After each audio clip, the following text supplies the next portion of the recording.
Because of you, the firefighters and smoke jumpers, Firepenny has become the fastest growing firefighting equipment e-commerce site on the web. New customers shall receive $10 off their first order, and existing customers will receive a $10 credit for all referrals. All customers are eligible for Firepenny rewards, where points are accrued on current purchases for cash off on future purchases. So come to firepenny.com for the largest variety of firefighting equipment at the best prices.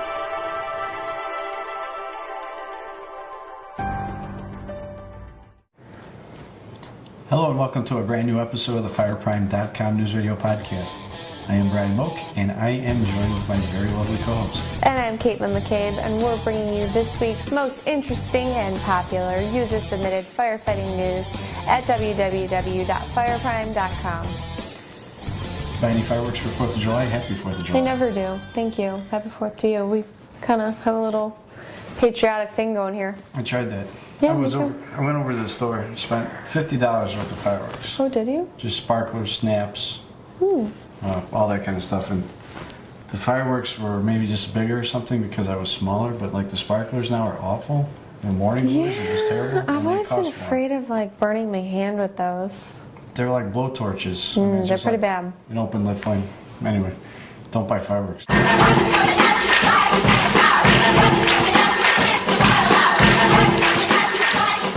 My first story actually comes out of Chicago. Chicago firefighters' fatal fall prompted changes in training tactics. And if you see the little picture here, if we can put that up, that's actually right next to a restaurant I've been to. So this is right in the Loop in Chicago, right at like Canal and Randolph. A federal investigation into the fatal fall of a firefighter found last year that the Chicago Fire Department should have written a policy on the use of fire escapes and needed to review some of its training and firefighting tactics. So there is a federal investigation going on in Chicago right now.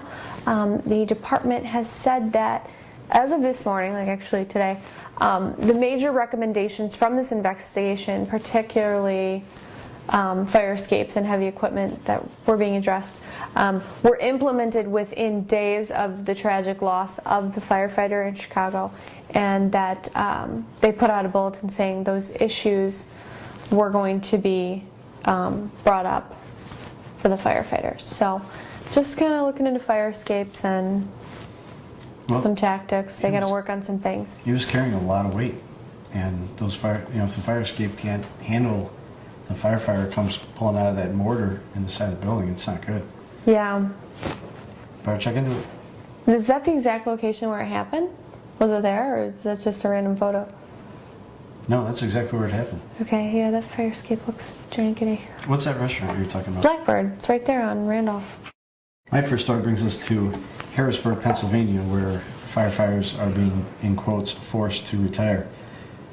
The firefighters don't do enough for us, so now they're going to retire to help protect the younger guys who may or may not be forced out because of budget issues. Harrisburg, along with a lot of other major cities, are under a deep debt structure that none of the mayors or their aides are going to quit, but we're going to hack the firefighters, police, probably teachers, right? Is that what's going on? Everybody's getting nailed? Teacher. So, kind of, the top tier government officials are fine. The firefighters, the older guys, are actually retiring. There's Act 47 out there that is this we'll pay you now to retire, where you get an extra sum of money, whatever it is, but these guys are retiring early so that the younger guys don't get forced out or cut. I mean, that's good. It's nice of them. Yeah. I mean, I just think of all that money that goes through, and I'm going to do my best because we want to keep this under 15 minutes. All that money that goes through, sales tax, 10%, all of the taxes, just how we cannot pay the firefighters. I was watching the news today, and they said that $8.1 billion is going into TSA next year, so that we feel safer on flights. People are still sneaking on planes, bombs in their shoes, whatever. So this next story comes out of Washington, D.C., the nation's capital. Union criticizes new policy for pregnant D.C. firefighters. This whole story wasn't really something that ever occurred to me, that I guess I'm not trying to be sexist, but I never really think of women as firefighters. And I know they exist, it just doesn't ever come to mind. And of course, women start families, get pregnant, have babies. Well, the fire department in DC has changed their policy for pregnant female firefighters this week. They are tripling the amount of time the women can go on what's called light duty before they have to start using their sick leave. So they're making them now work 3 times as much of the light duty before they're allowed to go on their maternity leave and take their sick days. So I don't know how they're feeling. They're not feeling too great about that, these women firefighters. So basically the fire company is saying, well, we don't discriminate. We try to take everybody's condition and circumstance into account. So women with child, so pregnant women, will now be given 90 days of light duty, you know, whether it's desk work or whatever they're doing. Sleeping. Cleaning, sleeping, cooking. Which actually triples their previous amount of time, which was they had 30 days. And then they could take their sick leave. So now it's just a little bit more. I don't know. Well, you come back to a job. I mean, you're They just have pregnant to- with a kid. Yeah, they come just have back to a work a job. little more. That's got to be challenging. I mean, non-physical jobs, it's challenging. Well, and then yeah. With the stressful kind Especially since they can't take any other sick days until they're done with that period. A lot of women get sick in the beginning. All right, my next story takes us down to Neosho, Missouri, It's a good town. where the Granbury Fire Department, did I say that right? Granby. The Granby Fire Department received some much needed new firefighting equipment with an $84,211 fire grant. Pretty decent. Amazingly enough, they bought turnout gear, boots, thermal imaging camera, which they never had before, and purchased exactly $0 from Firepenny. That's what I was just going to ask. So, This guy's sitting here in front of his equipment. He's proud, and we got this grant. They got new equipment. Fantastic, we applaud you. But where do you think they got it from? I don't know. Not somewhere. Not Firepenny. Definitely not as good as Firepenny. Come on, people. If they had realized, if they had bought that for Gotta pay Firepenny, my salary. $84,000 with our Firepenny rewards. Whatever you got your cell phone on you, right? Take 84,000 divided by 30. Oh, that's easy. That's about. Okay, Well, smarty. 30,000 divided by 30 would be about 30. 30. The neat would be 3,000. 3,000. Is it really? Well, 84. If you round it to 90,000 divided by 30, that'd be about 3,000. Okay. Ish.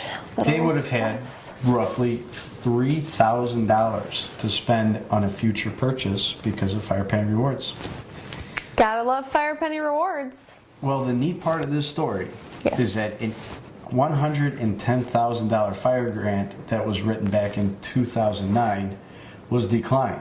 Oh, And they came back in August of 2010 and said, will you accept a lesser amount? We said, sure. So they got $80,000, and then they covered the last $4,211. okay. But the sale was final, and wherever they bought it from, sale's over. But if they bought it from Firepenny, there was roughly $3,000 sitting there for a future purchase, which would be well on their way to Way to go, guys. Way to the go. largest inventory of firefighting equipment Now you on know. the web. Neosho, Missouri. Here we go. A goat gets its head stuck in a pipe. A PVC pipe. Whatever that is. It's just a plastic tube. Like that's it too. If you go in your basement, Yeah, Nicole knows, yeah. okay. It's a 7-inch pipe. It actually is used to feed some of the animals that this guy, he's a jeweler, his name's Marty Claw, has roaming near his property in the northmost section of Macomb County. Well, he noticed one day, he came home from work, that the goat was stuck in that very feeding pipe.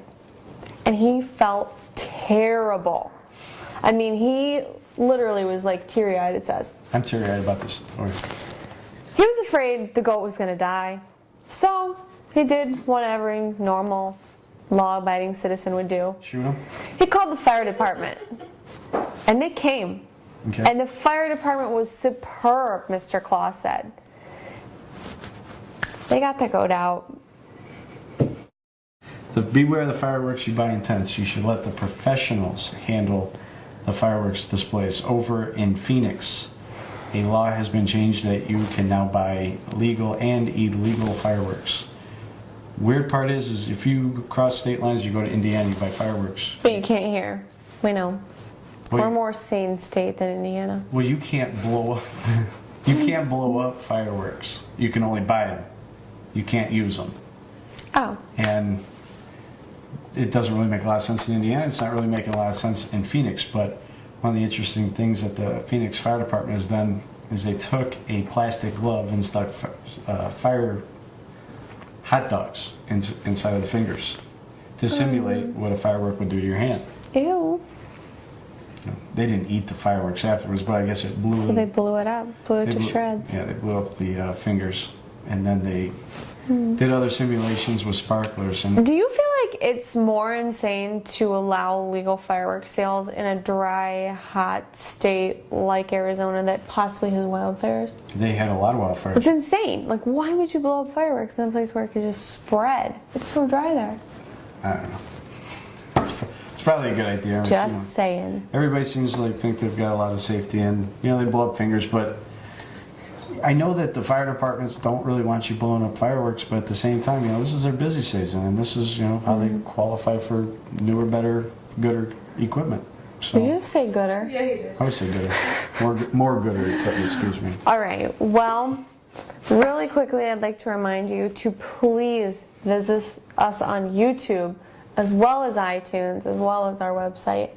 Email us any questions, any concerns, comments. You know that we read mailbag all the time. So Keep sending us your keep stories. it coming.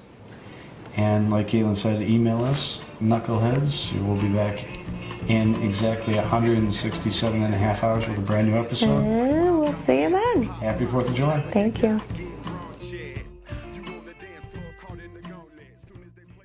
This Fireprime podcast episode is available on iTunes. Just enter in the keyword Fireprime.